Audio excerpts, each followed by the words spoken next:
Selam arkadaşlar, kanalımıza hoş geldiniz. Bugün yine sizler için sevilen oyuncularımız Can Yaman ve Demet Özdemir'den güzel sempatik fotolar hazırladık.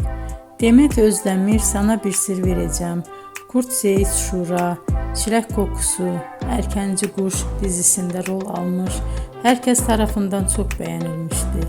Biz de sizler için onların sempatik videolarını hazırladık.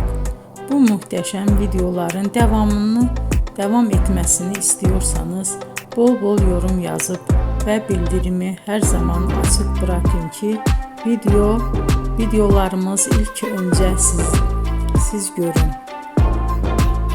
Hoşça kalın arkadaşlar.